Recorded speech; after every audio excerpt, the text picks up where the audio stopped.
So thanks everyone for coming out. This is the first event in our Colorado Organization Education Series.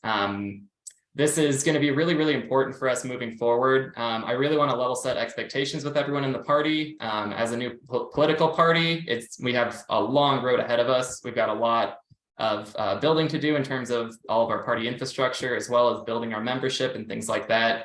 While we're doing that process, which is going to be a very long process, in the interim, we still need ways that we can find meaningful ways to give back to communities and address problems that we're seeing all throughout Colorado right now. And without a lot of political influence at the moment, one of the main ways that we can go about advancing causes and priority or things that are aligned with our priorities is to partner with a lot of organizations that are aligned with the same priorities that we have and help advance their causes, because a lot of them will have the infrastructure already to draft legislation. They have a lot of the connections within the state legislature and stuff to be able to push for that legislation. So being able to assist with those efforts and be able to get them across the finish line is going to be a huge thing for us to be able to really provide tangible benefits to people in Colorado and be able to reference back to those to say, this is how we're trying to help improve people's lives. So I really want to make that very clear to everyone. This is going to be critical for us in terms of what we do in the short term, in terms of policy advancement and platform. So these are really, really important events. So fortunately, Emma was kind enough to come in and be the first presenter for us for this series. Emma is the Jefferson County coordinator for Conservation Colorado. It's a really awesome group that advances conservation causes across the state. They have a lot of, a fair number at least, of legislative priorities this upcoming legislative session that we may be able to assist with. And in general, I think conservation is just an issue that I think is really pertinent and important for a lot of Coloradans. And as such, I think this is it makes a lot of sense for us as a partner organization for us to work with, and just as another organization that we can collaborate with to help advance those causes. So with that, I'm just going to turn it over to Emma. She's got a presentation for us. I'm getting more messages from people asking for recordings, so I'm guessing some people are having some issues today. That's okay. We'll have it recorded for everyone afterwards as well. So take it away, Emma. Cool. Hi, everyone. My name is Emma Ragona. I'm the Jefferson County organizer for Conservation Colorado. And let me go ahead and share my screen. Okay, can everyone see that? Yes. Cool. Awesome. Well, also my roommate's cat may jump in the Zoom. Just ignore him. He likes to do that. But like I said, my name is Emma. I'm from Conservation Colorado. This staff members, and this was taken at our annual gala, which is called Rebel, which is hosted every June. We have people like the governor, senators, Michael Bennett, Hickenlooper that come. So it's probably one of our biggest events. And we also have a silent auction where we have a bunch of business partners that donate their cool, awesome stuff to us as well. So Conservation Colorado, we've been around for about 50 years, but for 10 years, so let me start over. For 50 years, there used to be two organizations, but they came together about 10 years ago and made Conservation Colorado. So now we have offices in Denver, Durango, Grand Junction, and Carbondale. So we work all across the state with the West Slope, Front Range, and we're trying to get offices on the eastern end as well. But our vision is we work to protect Colorado's climate, air, land, water, and communities through organizing, advocacy, and elections. And we like to think that we like to bring the people, the politics, and the policy. Those are our three things. We like to bring them all together. So powerful interest groups, as we know, are always trying to put pollution over people, over public health. So we have been at the front lines trying to protect our Colorado way of life and ensure that future generations have. So we have a very big commitment to racial and environmental justice. We strongly believe there is no environmental justice without justice. So we're really trying to become an anti-racist organization. Obviously, we have a long way to go, but it is definitely important. I think we are a step further than other environmental organizations, I would say. So, and then I do also want to say that we are the biggest and one of the most powerful environmental organizations statewide for Colorado. So we mainly focus on state stuff, but we do state and local stuff, but we will do like some federal stuff, which we're trying to do more of this coming year. So kind of what we do, we kind of do it all. Combat climate change, that can look like promoting clean energy, protecting air quality, which we know Denver was voted #1 in the world last year, which is really disturbing. Protecting our year, we actually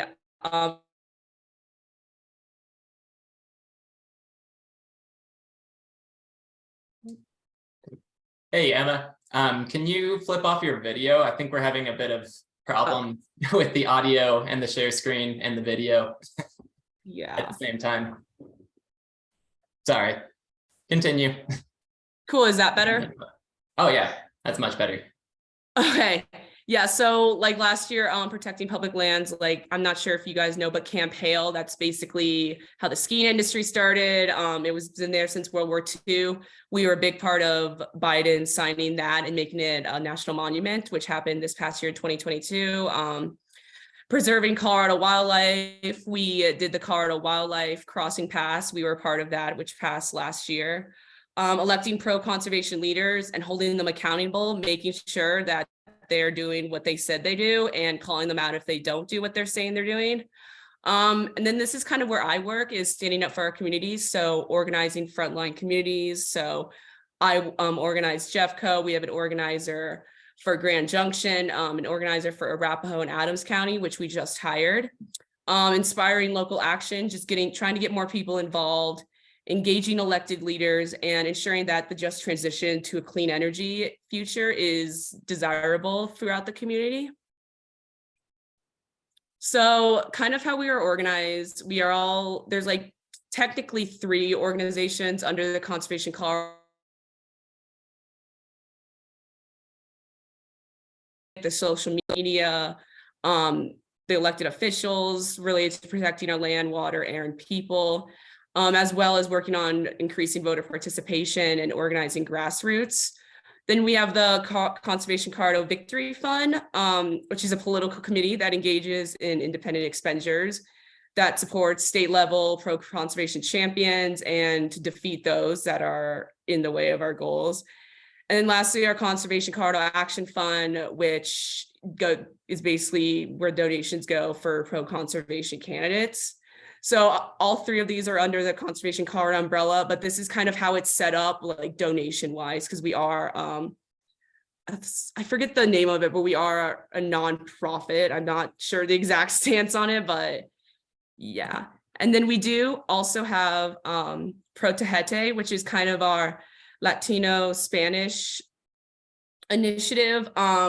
And kind of what they do is they partner with partner communities, partner with community leaders, and mobilize and activate communities, which, as we know here in Colorado, our Latina population is about 20%. So this area in Conservation Colorado is definitely growing, and there's definitely a need for more people in that community. And then I'm actually gonna go to this right here. Can everyone, so this is our legislative scorecard, and this is kind of how we score ourselves along with senators and representatives on how they did on certain bills. So if you look to the left over here, we have all of our bills that we helped pass this from the 2022 session, from healthy communities and justice to climate and clean energy. And then down here, we actually have how each senator or representative voted. So please let me know if you want to view this more. I have the link. I think Josh, I gave you like a few of them when you came to our party with Senator Cutter. But yeah, this is basically how we judge ourselves and judge the legislator on how they're doing with their environmental bills. So we will also be doing this for the 2023 session as well. So back to the presentation. Cool. And well, we have a lot to come for 2023, but I'm going just to keep it brief here for you guys, but we have a lot coming. A lot of things we're going to address. First is drought, which we know Colorado is definitely in one of the worst climate-driven droughts we've ever seen. And that is heavily affecting the Colorado River, which I'm sure you're all very familiar with what's going on there. And basically how water is becoming such an important resource, and it will be for the future years. So one of our focuses is drought and making sure everyone has access to not only water, but clean drinking water as well. And we currently aren't conserving water at the scale and pace that Colorado needs to in order to ensure for in the future that everyone is getting the same amount of clean and access to water. Another thing with water quality, mobile homes, we're going to focus a lot with mobile home folks and community members, mainly because they are a form of affordable housing and they can't afford to get up and move, to like a better place with better water quality, or those mobile home parks don't have the right infrastructure that's needed for clean water. So we're going to focus on that. And then, there's some statistics down here of 22% of residents are veterans, 27% are 65 and older, and 29% are Latino, and 39% of residents are people with disabilities. So this is definitely a group that has been ignored for a long time when it comes to clean water. So we definitely need to focus on these groups that are most vulnerable. Next, ozone. As we know, we have one of the worst air qualities in the world. And this is very apparent. I'm not sure if some of you are familiar with Suncor over here. That zip code area that's over there is actually the worst in the world and has higher rates of asthma, cardiovascular system disorder. And the communities on the front line, which are basically the disproportionately impacted, are the ones that are facing the risks of these. And the people that are actually doing the risk and promoting the pollution aren't. So it's a very big issue that we've been tackling for many years, but we'll continue to tackle. And then land use, the transportation sector. We just know transportation in Colorado is terrible. I'm sure all of you have driven on I-25 and I-70. So it's the largest source of greenhouse gas in Colorado. We're gonna focus on not only cutting pollution from cars and trucks, but we also need to build our communities in a way that give people more options to walk or bike or take public transportation. So we're not a society in Colorado that's dependent on our cars or trucks. And then on just updating statewide land use policy on how we can address the climate crisis, ensure stable and affordable housing for all, and make people's communities equitable and just. So these all three are their own separate issues, but definitely we are tackling head on, trying to address all of them while also making sure it's equitable and just. And then kind of how to get involved. I know for the Forward Party that even if you aren't on your legislators, even if you didn't vote for them, they love to hear from community members on what they can do better, like what they're doing right that you enjoy, what could they be doing better. We also like to have our members thank legislators when they vote yes on a bill or pass a bill, because it's kind of we like to encourage them that they're doing good, and it's kind of like that mutual beneficiary between legislators and nonprofits. Come to our events. We always have volunteer opportunities if you would like to volunteer. If not, just come. Josh has been to, I think, all of mine, honestly. And we just honestly sit down, have a beer, keep it pretty casual. It's pretty fun, only an hour long. And you get to be involved and do some live on action with some important work. This is incredibly important, especially during the legislative session, providing public testimony on one of our bills. You can do it local, but state level is critically important because we need community members such as yourself. They don't want to hear from us because they know that we're the experts in this. They want to know from the community members, how is this affecting your everyday life? And what can I, as your legislator, do better? Other ways, letters to editors, social media posts, share it with friends, family members. Canvassing, this is more when we have elections. This is more of an option to come out and canvass with us for legislators that we need in office. Op-eds, this is something new we've been doing with members, them submitting op-eds. Some of them have been published from other organizers, so they are pretty impactful, and I know people do read them.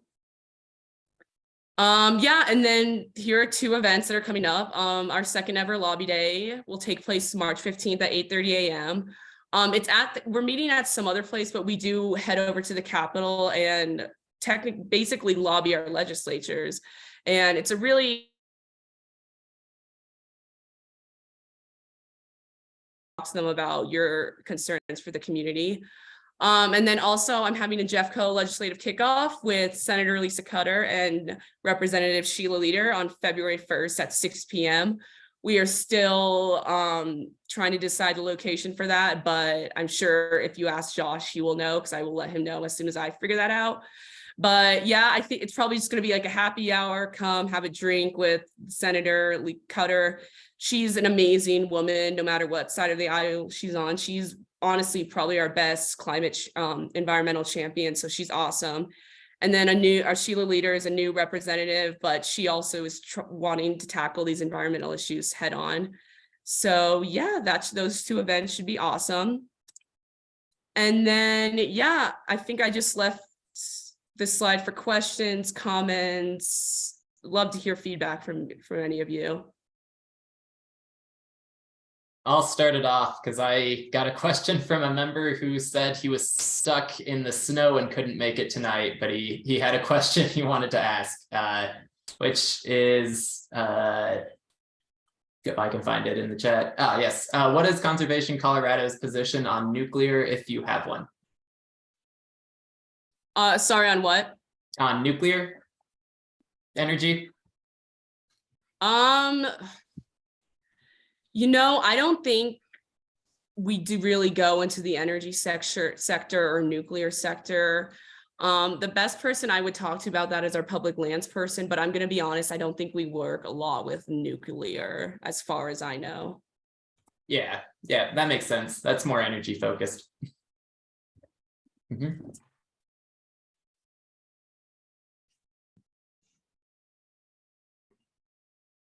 Maybe just a follow-up question or an idea, Emma. I think as you get more exposed to the Ford party, I think you may find maybe more atypical or unorthodox opinions around kind of focused on pragmatic solutions.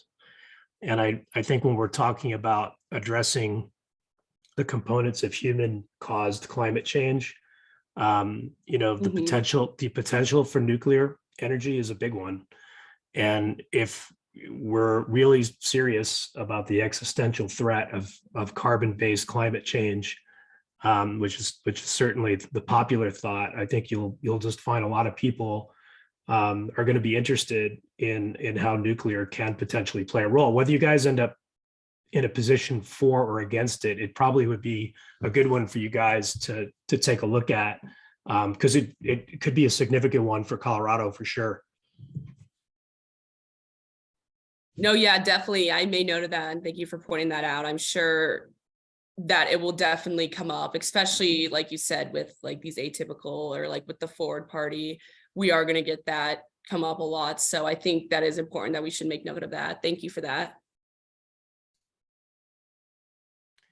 As a career-long oil and gas guy, I'll ask you, I mean, does the Conservation Committee engage the industry much around policy decisions? Do you meet like with Colorado Oil and Gas Association or producers? Do you try to approach those conversations? I mean, the energy industry, oil and gas industry in Colorado is a pretty significant one. It's not like it would be in Texas, but personally, I'm proud of the industry here. I think we have some of the highest regulatory and highest environmental standards for operations anywhere in the country, certainly better than places like Texas and Oklahoma. And I was looking at this Price Waterhouse report from a couple of years ago. I mean, at the time, it was 340,000 jobs in Colorado and over 45 billion in GDP, including over $30 million in labor, so $30 billion in labor. So I think as within the Forward Party, I think we'll be looking for solutions and ideas that, again, kind of focus on pragmatic and something that we can work together, with industries, along with people that are trying to protect the environment, as you guys are, and you should be. But I'm just kind of curious how much conversation you guys have with the industries, or is it more antagonistic on both sides? From my experience, I would say that it's definitely more agonistic on both sides. I know that this year we're trying to go through rebranding, and one of that rebranding process is communication, and how do we communicate our goals and our policies to people that may not agree with it. So we have considered that, and that is one of our rebranding things, is how do we communicate to a broader audience, not just our main audience, if that kind of answers your question. Yeah, no, I like that answer. I mean, coming from the oil and gas industry, we are some of the worst marketers in the world. We are some of our own worst enemies in terms of communication. So, I mean, it's, I'm familiar with the problem. And if you get to a point where you're looking at that, maybe that's something I could try to help you with as well. No, yeah, definitely. I will definitely get your contact info from Josh, and I'm sure I will be probably back at these meetings for, like, I don't know, an update on what's going on this session or something. But no, yeah, I do think with our rebranding, we are looking at how do we communicate with even people on the other side, like with oil and gas. How do we not go against them, but go more with them? Yeah, I mean, it's an issue of both parties holding each other accountable to what they're saying and the legislative policies they're trying to put in place, right? And what the impacts are. Exactly. And I'm sure, representatives of any industry, particularly ones responsible for emissions, would probably feel, similar. I like the focus of your presentation, particularly around water. I think water and clean water and water management and water rights is a pretty easy one for everybody to get around. So Josh, I like those two. I don't like shying away from issues that may have some split, but I also feel like, the low-hanging fruit as we start to move more into policy initiatives, things that should be easy to agree on. I'm sure there'll still be outliers, but things that are easy to agree on are things that we can support. And even if there's organizations where we might not agree with their positions on every item on the agenda, when we find individual positions of that organization that are really compatible with what we feel we're trying to do with Forward in Colorado, I see no reason not to support those organizations. Maybe it's somewhat a la carte depending what the issues are, but. No, yeah, and I will say that water definitely is probably, if not our number one main priority, just because the severity of what's going on with the Colorado River, and how, like, if we don't act now, it's going to be, because I'm sure, when it comes to the policy world, it takes a few years for implementation to get through. So Correct. It is something that is our number one focus, and that something needs to be done this year, this legislative session. Yeah, that's great. Thank you for that. Yeah, I feel like water is probably a pretty universal issue here in Colorado. I can't imagine very many people being like, nah, I'm really happy with the drought and lack of water. Well, yeah, because then you get into affordable housing and them wanting to build more. Like, do we have enough water for these people? Do we have enough quality of water? It connects to it connects to the economy. It connects to every other issue as well. Agreed.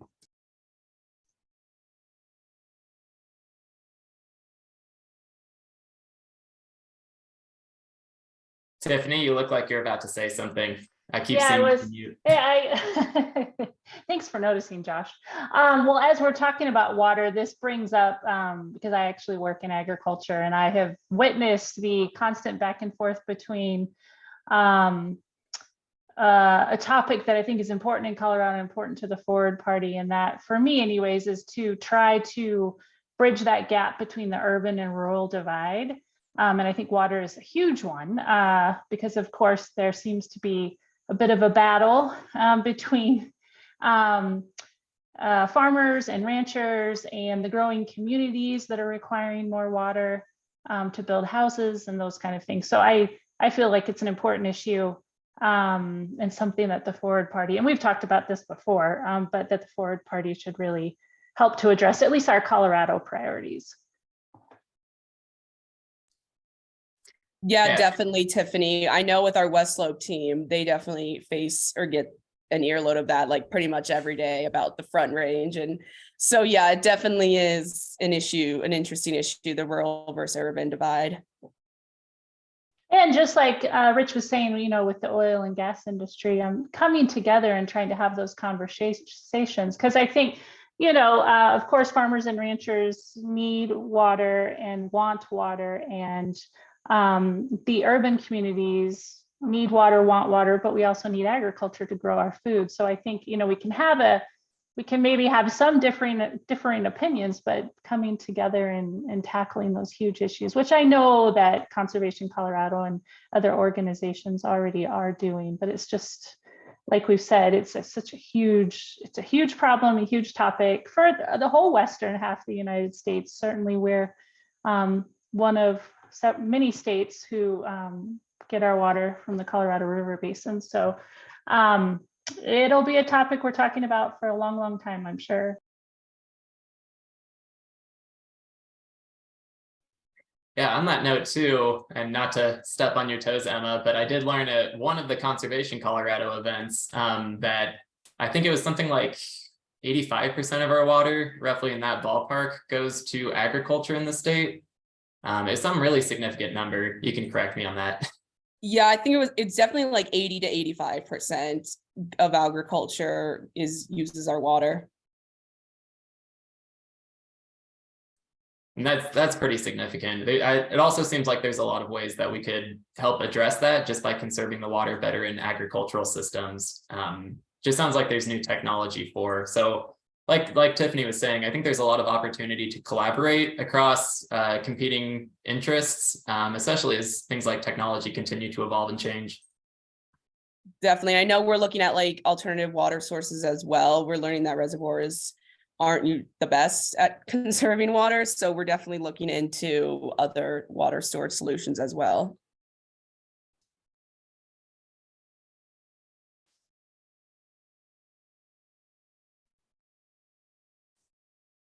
Do you have any thoughts on what some of those water sources are? I'm curious. I'm like trying to think what our water advocate Josh said, but I know one of them. Well, what's funny, I know one of them is like marsh wetlands. I'm not sure exactly the scientific part of it, but I know he mentioned that. It's just that reservoirs in general too, especially the Bear Creek one in Jefferson County, the risk of flooding from that is so high. And just that park in general just has so much wildlife and so much biodiversity too that, and it's just, there's like some like sources that they're not sure where the water is going to go, because I'm pretty sure it's going to go to more houses in Brighton. So there's a lot of pushback with more people coming and moving into. So it's definitely a wicked problem that our water advocate would love to talk to you about that more. Which, if what you would like, that would be, I could bring him to for a presentation specifically on water as an education, if that's an idea you're thinking, Josh, too. Yeah, absolutely. Well, we'll look at that too as we move forward. But I feel like a lot of people in Forward probably care a lot about water issues and would love to hear about some of those new solutions. Because like Rich said, across the board, generally speaking, a lot of the members like those atypical kind of unique or different solutions, different ways of approaching the problems. So that's speaking right up our alley, I think. And also there's a question from Michael in the chat. Michael said, what is Conservation Colorado doing in the San Luis Valley right now? And then addended to that, particularly interested in the depletion of groundwater resources as a result of agricultural interests that operate in the valley right now.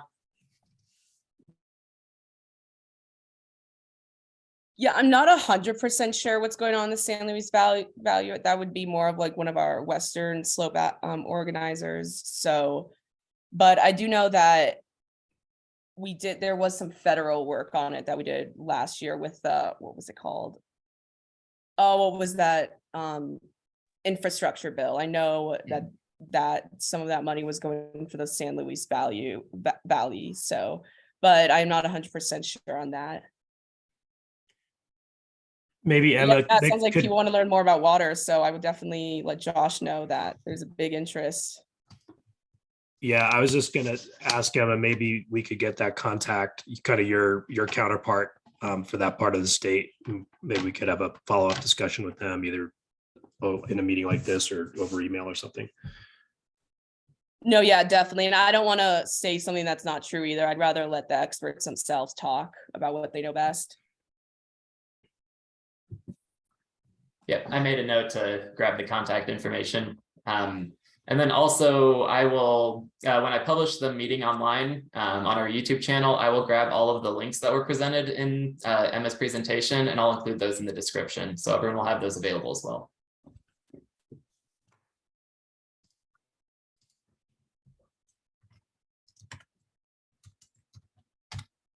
Any other questions from anyone?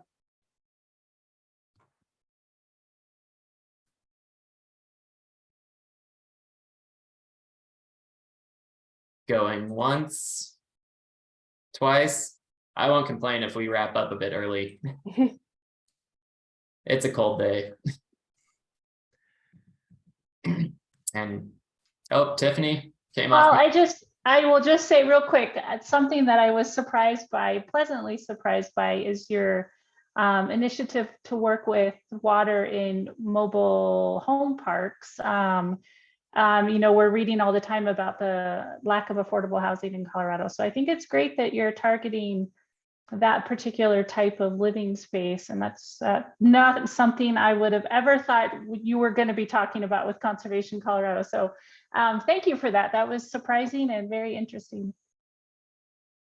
Oh, no, yeah, of course. Definitely. We definitely want to work with the people that are most affected, that are going to be most affected by climate change. And so we definitely need to show up for those community members as well, which haven't been historically included in the conversation. Kind of piggybacking off of that too, Emma. One of the things that we're kind of focused on right now in the Forward Party and working to kind of address is just bringing in more communities, especially communities that haven't had a lot of voice in the past in politics and things like that, underrepresented communities. And it seems like Conservation Colorado has a great framework in place for reaching those communities and engaging with those communities. So I'm curious, what is Conservation Colorado's strategy around engaging with those communities that are affected by things like clean drinking water, like mobile home parks and things like that? How do you guys engage with those communities and really bring them into the conversation? Yeah, definitely. Well, I know with like mobile homes specifically, our Pro to Head Day team definitely has gone on the community and actually went to like different community members and talked to them. But that's kind of what my job is, and what other organizers' job is to set up these meetings with community members and just sit and like talk and listen to what their concerns are, and kind of bring those ideas to our advocates, which then our advocates bring to our local elected officials on, hey, like, what's Conservation Colorado thinking? So it's kind of like this like pyramid, but me as an organizer, I go out in the field and I set up these meetings like with different people. And we've been trying to target like BIPOC, low income. We've been targeting those people because they are historically left out, but it's going and actually just having a genuine conversation with them and meeting them where they are too. Yeah, thanks. That's good advice too. Going to be knocking on doors at mobile homes next week. Excellent. Well, that was my last question. So any other questions before we wrap up? Absolutely. I'll echo Michael's sentiments as well. Thank you so much, Emma, for all of the hard work that you continue to do and Conservation Colorado continues to do. Thanks again for coming in to present to us. I thought this was really interesting and educational, and I think our other members found it the same as well. So this was fantastic. You'll definitely be hearing more from the Forward Party in the future as we continue to collaborate on some common problems together. And yeah, hopefully we'll bring you back in soon so that we can talk more about water, because it sounds like there's a lot of interest in a full water conversation. No, thank you guys so much. And thank you, Josh. But no, I would love to come back, and then I will definitely pass along Josh any events and like opportunities that we have coming up with the legislative session. But should be a good session with a big focus on water. So I'll make sure to keep Josh updated. Excellent. And I will keep the rest of you updated in turn. Awesome. Well, thanks everyone so much. You can all go ahead and wrap up then. And yeah, everyone stay warm tonight. It's a very cold night, and stay safe.